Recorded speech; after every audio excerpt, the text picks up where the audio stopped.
Hey, this isn't my vision for the Vineyard. This is kind of bubbled up. The thing that we've been talking about here in terms of 750 new Vineyard churches in the past 10 years has been, in one sense, around the Vineyard for quite some time. Years and years ago, I remember hearing John Wimber talk about 10,000 points of light, looking at a map of the U.S. and seeing churches all over the place. A few years after that, I remember Todd Hunter talking about 2,000 Vineyard churches in the U.S. by 2000. And so it feels like that we have always had a vision for lots of Vineyard churches all over the place in our country. What we've done the past couple years is we've said, let's try to put some wheels on that vision. Let's try to actually break this down in a way that's understandable and that's attainable and gives everybody a place where they can join in and kind of go with us. So just a couple stats here. Oops, I accidentally shut that off. Over the past 10 years, here's what we've done church planting wise in the Vineyard. We have had 23% of our churches involved in church planting. 128 of our churches, of our now 550 some, 23% have planted 343 churches in 10 years. 214 of those are still in existence. That's what we've done in the past 10 years. In the U.S. Outside the U.S., our U.S. Vineyard churches have planted over 800 Vineyard churches, where there's cultural barriers and language barriers and travel barriers, up the wazoo. That's a lot, what we've done outside the country. Here's all we're saying, all we're suggesting, all we're inviting our movement into. I think we can do that same thing inside the U.S. And so over the next 10 years, the missions task force led by Mark Fields actually wants to see us plant thousands of churches outside the U.S. And we're going to up the ante inside our country as well. We think we can easily plant 750 churches inside the U.S. And here's how we broke it down, how we're asking people to participate. We asked churches to commit to a certain number of churches over the next 10 years that they would plant. And so when we looked at our stats, we have in our country 22 churches that have an average attendance over 1,000. 22 churches. And so we went specifically to them and we said, would you commit to planting a church a year for the next 10 years? Some of them have done way more than that in the past 10 years. Some of them haven't done much in terms of church planting. So we went to those larger churches first and we said, would you commit to planting a church a year? And most of them gulped. Like, I don't know if we can do that. That seems like a lot to do. It does. But you guys are leaders. We think you can do it. Right? And so we've ended up with, I think, about 16 churches. They're not all over 1,000. A couple of them are 250-person churches that have committed to planting a church a year. Right? The next group is we were looking at churches that would commit to planting one every other year. And we're looking for 50 of those churches that would commit to planting one every other year. I don't have the exact stat how many have signed up for that yet. Then we were looking for 75 of our churches that would commit to say, I think God could plant 2 churches in 10 years out of our congregation. I think he could do that if we submitted ourselves to him, if we allowed him to take the lead.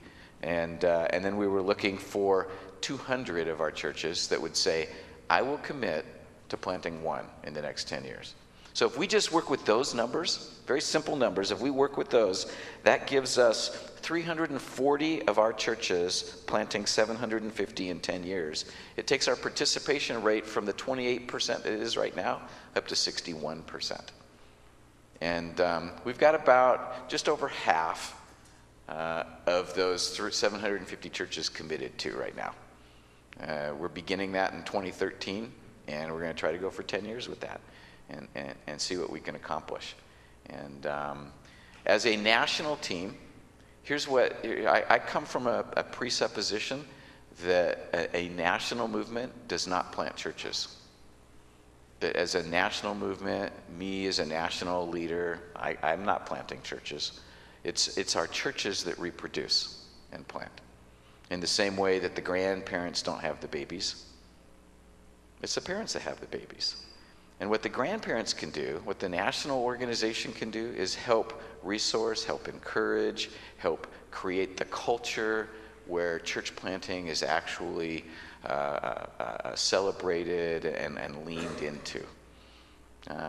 It might be unhealthy if the grandparents start asking the parents, so are you having any kids yet? What's going on with the children? In a biological family, but I think that's actually in the national movement really healthy. That we keep asking, we keep thinking, we keep talking about it. So from a national perspective, we got 5 things. I got one hand free, so I can tell you 5 things that we're working on, trying to do to help make this more accessible and easier as a kind of local churches to participate in planting. Is it making sense so far? So the first thing is just identification. Helping to identify and recruit potential church planters, senior pastors, site leaders, staff people, folks that will go overseas, so international as well as domestic church planting. We can help with identification. We can help with training for how to identify. So I think it was almost 10 years ago in our region in the Midwest, we hosted a little get-together. We invited 20 pastors in our region, hosted a little get-together called Recognizing a Church Planter in the Rough. And we invited our regional overseer to that, which is Jim's senior pastor, is Happy. We invited him to that because we thought, the largest church in our region, we want to get them on board with this.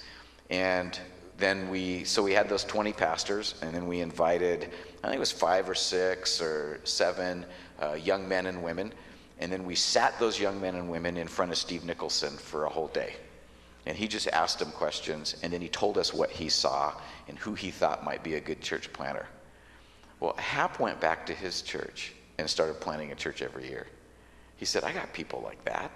I didn't realize that's what I was looking for. Maybe he didn't say it quite like that, but he began to recognize who God had brought to him that was capable of this. And they have planted not only the sites that Jim was talking about, but they've planted some really great, strong churches, a church a year, over the past 3 or 4, maybe even 5 years. It's been really, really healthy, really, really good. And Hap will say, that was the time when I began to recognize what those planters look like. And so what we want to do, we think that we have some pretty good eyes across the country, and we can help train our current churches what to look for. The second part of the process, number 2, is what we've been calling an assessment process in the Vineyard.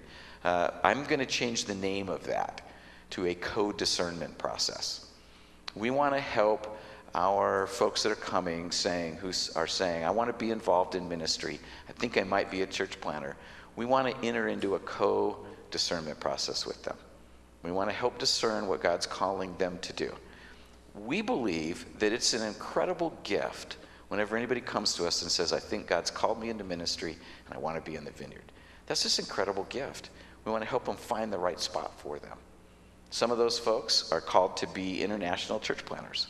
Some of them are called to be domestic church planters. Some of them don't really quite have church planting gifts. That's a very unique gift, but they are really great senior pastor material. Some of them should be on staff at a church or be a site pastor. Some of them need more training, more education, more healing. And so what we want to do is enter into a process where we can help people discern through really good assessment materials as well as really great personal interviews where God's calling them to go. And so we're in the process of designing kind of a really large 4-step co-discernment process. So I think it'll be really healthy and really helpful. And so we got that going on. That's number 2. Number 3 is we want to help provide really good training.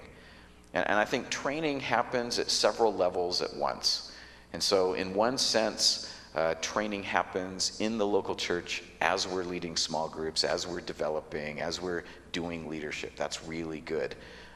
The thing that I've heard from lots of leaders over the years is, I don't really know what to give them next. And so we've got several really good training opportunities in Vineyard churches as well as outside Vineyard churches where folks have figured out what to do next.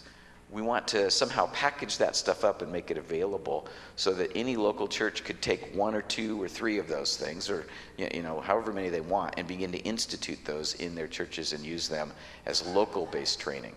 Second thing that we want to do is we have some really good trainers in the Vineyard, folks that are good at not only training in the context of their local church, using a discipleship loop model. You do the ministry with them, that model, but also teaching and training in larger venues. And so we want to set up some regional workshops, intensives, where potential planters or senior pastors or site pastors can come and get some really good boot camp style intensive training.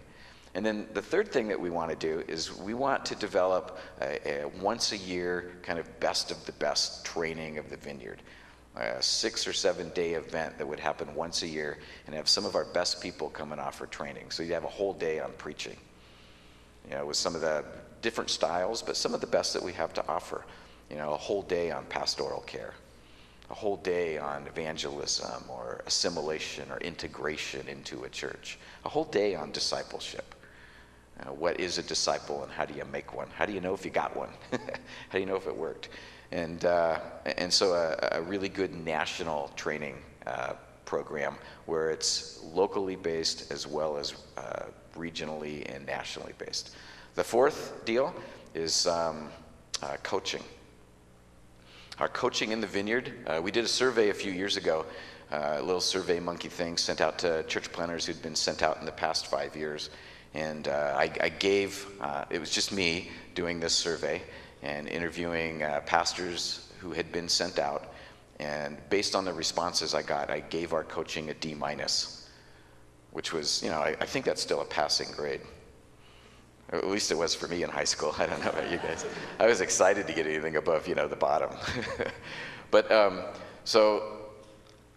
the thing that we've wanted to do is really improve the quality and the content of the coaching that we offer to our pastors.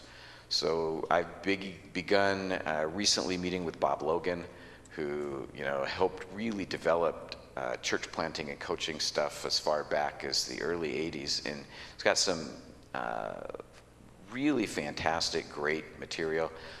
He has a super soft spot in his heart for Vineyard, and is really investing a lot into helping us develop this part of our training. What we want to do is have every church planter that goes out have a trained, certified, really well-trained, certified coach that will be interacting with them for a minimum of 2 years.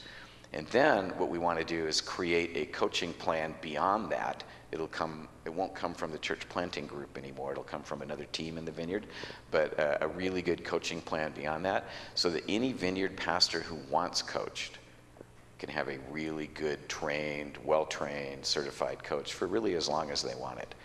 So I went to Bob and I said, so in order to make this really good, I feel like I need some coaching. And I go, would you be my coach? And he said, Michael, I'd be honored to be your coach. Like, I want to pour back into the Vineyard. So I've had 2 sessions with Bob, and it's been amazingly great. Like, I didn't think I really needed a coach until I took this job. And I realized I have no clue what I'm doing. I need some help quick. I'm way over my head. And it's been so much fun just meeting with him and working through issues and really getting some help. So we're training our first 20 coaches in May.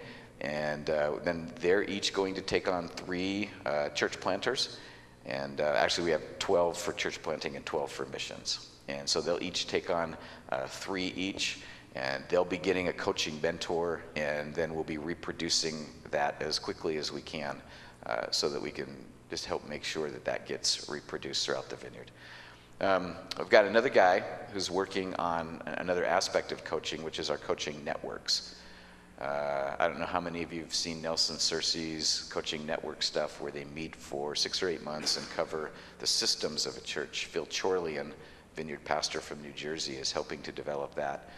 Once a church planter gets to a place where they're really working with systems, an evangelism system or an assimilation system, we want to provide a coaching network for them that they can join into and begin to work through that stuff as well. And then number 5, the last one, is resourcing. There are a gazillion great resources out there. And there's this new thing that we just invented called the internet, which is really helpful for getting resources around. I have talked to so many church planners over the years who have felt like they've needed to reinvent the wheel. And there is just simply no reason to reinvent any wheel in our day and our age. I believe that we live in really one of the best times for the gospel on the entire planet that's ever existed. I mean, we live in a great time, and there are so many really useful resources and ideas. Our problem today is sifting and sorting through all of them, and that's just a whole nother issue than what people have had before. So one of the things that we've set up that we've just begun to utilize is a website, a forum, where church planters are beginning to interact and share ideas and stories and resources. It's just simply vineyardchurchplanting.net. At vineyardchurchplanting.net, you have to apply and you have to get accepted into the website, and then you can begin to really ask and answer questions about Vineyard Church Planting. And I think there's 50, 60 people already signed up and beginning to interact. It takes a really good year for a forum to come on board and really be functional, but it's an amazingly helpful tool where you can actually post and publish hundreds of thousands of different kinds of resources that are all searchable and able to be discovered really easy. It's like Facebook on major steroids, much more helpful and much more educational. So we've got a whole bunch of things like that that we're playing with, that we're working with. I honestly think that if what we did in the past 10 years outside the U.S., we can easily do inside the U.S. because it's the same people doing it. It was us in the Vineyard who planted those 800 churches outside. Us in the Vineyard. We can do this. It's just partly it's getting as captured by what God wants to do in people's lives in our country as we've been outside of our country.